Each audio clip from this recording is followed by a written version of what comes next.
ನೆಮ್ಮದಿ ನ್ಯಾಯ ಮೇಲೇರಿದೆ, ಕಳ್ಳಕೂಟ ಕೆಳಗೆ ಉರುಳಿ ಮಣ್ಣಾಗಿದೆ. ಶೂರರಿಗೊಂದು ಕಾಲ, ಶೂರರಿಗೊಂದು ಕಾಲ, ಶೂರರಿಗೊಂದು ಕಾಲ, ಶೂರರಿಗೊಂದು ಕಾಲ.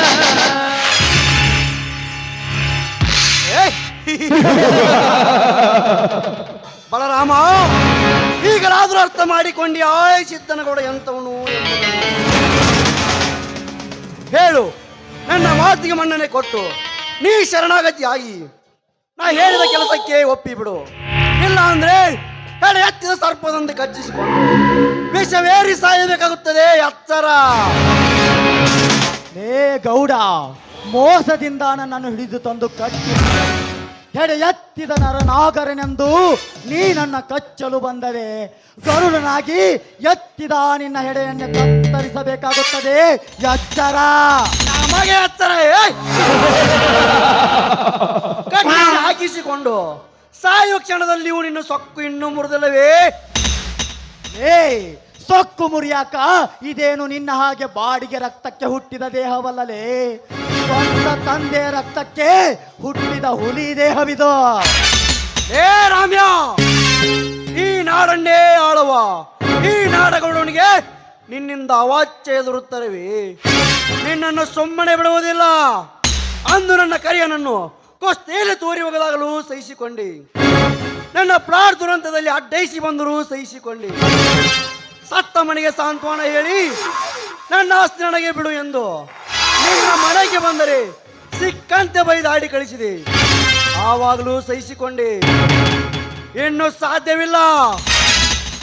ಲೇ ಕರಿಯ, ತಾಯಿಲಿ ನನ್ನ ಚಾಟಿಯನ್ನು. ಬಂದೆ ಅಣ್ಣ, ಬಂದೆ. ತೆಗೆದುಕೊಳ್ಳಿ ನಿಮ್ಮ ಸೇಡಿನ ಕಿಚ್ಚು. ಆರವರೆಗೆ ಬಾರಿಸಿರಿ ಬಾಯಿ ಬಡ್ಕ ನರಿಯನ್ನು. ಏ ಕರಿಯ, ನಿನ್ನ ಹೇಳಿತನದ ಮಾತನಾಡೋಕ್ಕೆ ನಾಚಿಕೆ ಆಗುವುದಿಲ್ಲವೇನು? ನೀನೇ ಗಂಡಸಾಗಿ ಹೊಡಿಬಾರಲಿ. ನೀನ್ ಯಾಕೆ ಕೊಡ್ತೀಯ ಗೌಡನ ಕೈಗೆ ಚಾಟಿಯನ್ನ? ಕಟ್ಟಿಸಿಕೊಂಡು ಸಾಯುವ ಕ್ಷಣದಲ್ಲಿಯೂ ನಿನ್ನ ಸೊಕ್ಕು ಇನ್ನೂ ಮುರಿದಿಲ್ಲವೇ? ಸಾಧ್ಯವಿಲ್ಲ. ಪ್ರಾಣರು ಪಣದಿಂದ ಜಯಿಸುವ ಕೆರಳಿದ ಗಂಡು ಹುಲಿ ಕಣ ನಾನು. ಹೊಡಿಲೇ ಹೊಡೆ. ನರಸತ್ತ ಚಂಡನಂತೆ ಹಾಗೇಕೆ ಎದೆ ಬಾಯಿ ಬಡಿದುಕೊಂಡು ಸಾಯಿಸಿ ತೆಕ್ಕುತ್ತಿರುವಿಲೇ ಮಗನೇ? ಹೊಡೆಯೋ ಹೊಡೆಯೋ, ನೀನು ಹೊಡೆಯೋ ಹೊಡೆತಕ್ಕೆಲ್ಲ ನನ್ನ ಶಕ್ತಿ ಇಮ್ಮಡಿಗೊಳ್ಳುತ್ತದೆ. ಹೊಡೆ. ಲೇ ರಾಮ, ಬಾಯಿಗೆ ಬಂದಂತೆ ಮಾತನಾಡಿ ನನ್ನ ತಾಳ್ಮೆಯನ್ನು ಪರೀಕ್ಷಿಸಬೇಡ. ಈ ಗೌಡ ತೊಟ್ಟ ಬಾಣ ಇಷ್ಟ ಗುರಿ ಎಂದೂ ಹುಸಿ ಹೋಗಿಲ್ಲ. ಸುಮ್ಮನೆ ನನ್ನನ್ನು ಸಿಟ್ಟಿಗೆ ಹಬ್ಬಿಸಿ ರಾವಣ ದುರ್ಯೋಧನರನ್ನಾಗಿ ಮಾಡಬೇಡ. ನಿಮ್ಮಣ್ಣನಿಂದ ನನ್ನ ಆಸ್ತಿ ನನಗೆ ಕೊಡಿಸಿಬಿಡು. ಇಲ್ಲ ಅಂದ್ರೆ ಕಾಯ್ದ ಕಬ್ಬಿಣದ ಗರಿ ನಿನ್ನ ಗಂಡದಿಗೆ ಬೀಳಬೇಕಾಗುತ್ತದೆ. ಎತ್ತರ.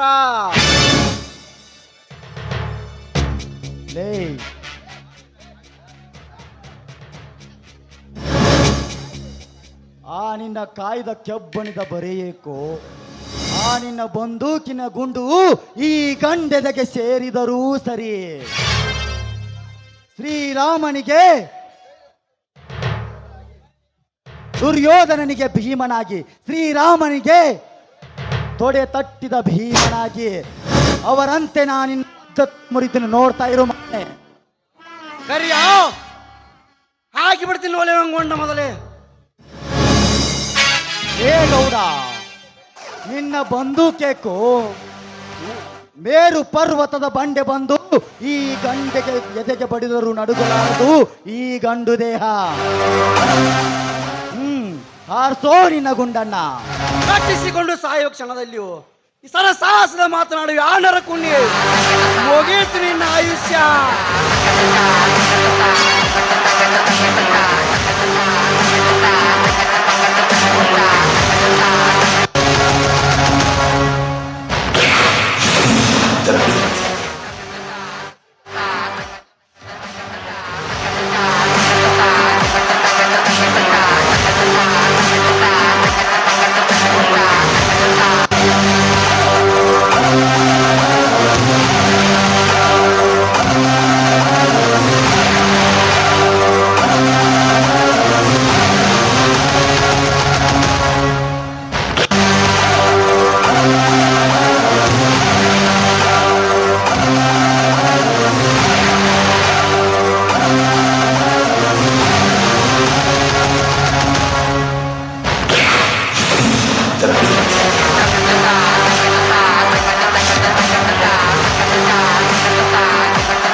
ನಿಲ್ಲಿಸೋ ನಿನ್ನ ಗುಂಡಿನ ಗುರಿಯನ್ನ.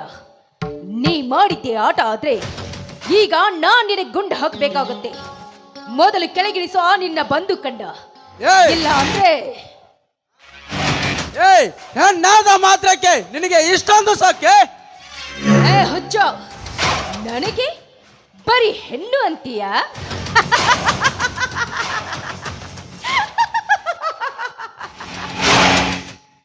ಕೇಳೋ ಲೌಡಕ್ಕೆ ಬಾಲ್.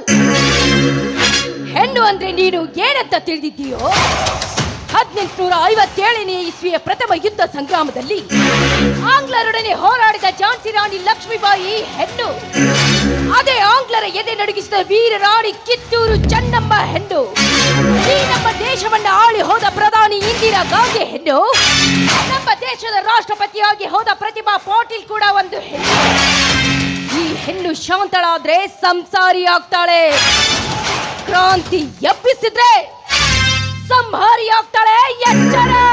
ನಮಗೆ ಹತ್ತರ ಅದು ಈ ವೀರಾದಿ ವೀರ ಸಿದ್ದನಗೌಡನಿಗೆ. ಏ ಸವಿತಾ, ಈ ನಿನ್ನ ಹೆಣ್ಣು ಮುಂದಾಳತ್ವಕ್ಕೆ ನನ್ನಂತ ವೀರ ಗಂಡಸರು ಇರ್ತಾರೆಂಬುದನ್ನು ತಿಳಿದುಕೋ. ಸೊಮ್ಮನೆ ಮರ್ಯಾದೆಯಿಂದ ಹಿಂದಕ್ಕೆ ಸರಿದು ಬಿಡು, ಇಲ್ಲ ಅಂದ್ರೆ ನಿನ್ನ ಗಂಡನ ಜೊತೆ ನಿನ್ನ ಶವನ ಬೀಳಬೇಕಾಗುತ್ತದೆ. ಎಚ್ಚರ! ಅದನ್ನ ನೀ ಮಾಡಿ ತೋರಿಸ್ತೀಯ? ನೋಡು ಹಾಗಾದ್ರೆ. ನೋಡು ಗೌಡ, ಇದೊಂದು ಕೈ ಕಿತ್ತು ಹಾಕಿದ್ರೆ ಈ ಹುಲಿ ಕೊಲ್ಲ ಆಗಿ ನಿಮ್ಮೆಲ್ಲರ ಪ್ರಾಣ ತೆಗೆದು ರಕ್ತ ಕುಡಿದು ಬಿಡತ್ತೆ. ಸುಮ್ಮನೆ ಮರ್ಯಾದೆಯಿಂದ ನೀವೆಲ್ಲ ಮರೆಯಾಗಿ ಬಿಡಿ ಇಲ್ಲಿಂದ. ನನಗೆ ಮರ್ಯಾದೆಯ ಮಾತನಾಡುವ ಯಾರ ಮಾನಗೇಡಿಯೇ? ಹೇ ಗೌಡ, ನನ್ನ ಎದುರಿಗೆ ನನ್ನ ಭಾರತ ಮಾತೆಗೆ ಮಾನಗೇಡಿ ಅಂತ ಬಗಳುತ್ತೀಯ ಮಗನೇ. ಜೈ ಬಜರಂಗ್ ಬಲಿ. ಹೇ ಗೌಡ, ನಾನು ನಿನ್ನನ್ನು ಜೀವಂತವಾಗಿ ಬಿಡೋದಿಲ್ಲ. ಸವಿತಾ ಹೇಳು, ಸವಿತಾ ಹೇಳು, ಈ ಗೌಡನ ಎದೆ ಬಗೆದು ರಕ್ತವನ್ನ ಯಾವ್ಯಾವ ತರನಾಗಿ ನಾನು ಕುಡಿಯಲಿ? ಬೇಗ ಹೇಳು ಸವಿತಾ, ಬೇಗ ಹೇಳು. ಬೇಡ ಸ್ವಾಮಿ, ಬಿಟ್ಬಿಡಿ ಅವನನ್ನ. ಆ ಸಮಯ ಇನ್ನೂ ಬಂದಿಲ್ಲ. ಹೋಗ್ರಲೇ ಹೋಗ್ರಿ, ಬದುಕ ಹೋಗ್ರಿ. ಇದೊಂದ್ಸಲ ನಿಮಗೆ ನಾನು ಜೀವದಾನ ಮಾಡ್ತಿದ್ದೇನೆ. ನೋಡ್ರಿ, ಇದು ಒಳ್ಳೆ ಸಮಯ. ನಾವೀಗ ಹೊರಗೆ ಹೋಗೋದೇ ಲೇಸು. ಏಕ್ಲೆ ಕರಿಯಾ, ಏಕೆ ನಿನ್ನ ಕತ್ತೇನು ನಿದ್ದೆ ಮಾಡ್ತಾ ಇದೀಯಾ? ಕತ್ತಿ ಎತ್ತುವ ಸಮಯ ಇದಲ್ಲ ಗೌಡ್ರಿ, ಬನ್ನಿ ಹೋಗೋಣ. ಏ ಲಡ್ಕಿ, ಪೇರ್ ಮಿಲಂಗೆ ಯಾದ್ರ ಏ ಸಾಲೆ ಯಾದ್ರಾಗ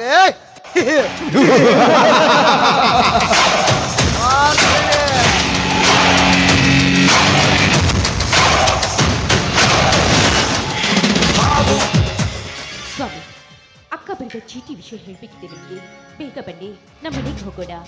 ಸವಿತಾ, ಅತ್ತಿಗೆ ವಿಷಯ ತಿಳಿದುಕೊಳ್ಳುವುದಕ್ಕೆ ಯಾವ ಮನೆ ಆದರೇನು, ಯಾವ ಸ್ಥಳವಾದರೇನು ಸವಿತಾ?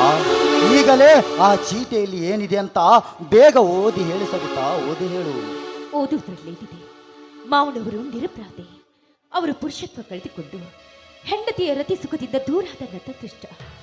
ಅವಳ ಶೀಲಕ್ಕೆ ಕಾರಣನಾದವನು ಕಾಳಿಂಗ. ಲೇ ಕಾಳಿಂಗ!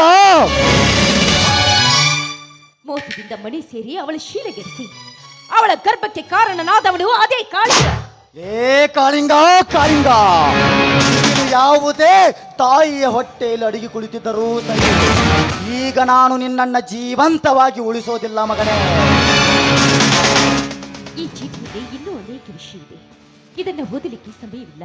ಬನ್ನಿ, ನಮ್ಮನೆಗೆ ಹೋಗೋಣ. ಇಲ್ಲ ಸವಿತಾ, ಇಲ್ಲ.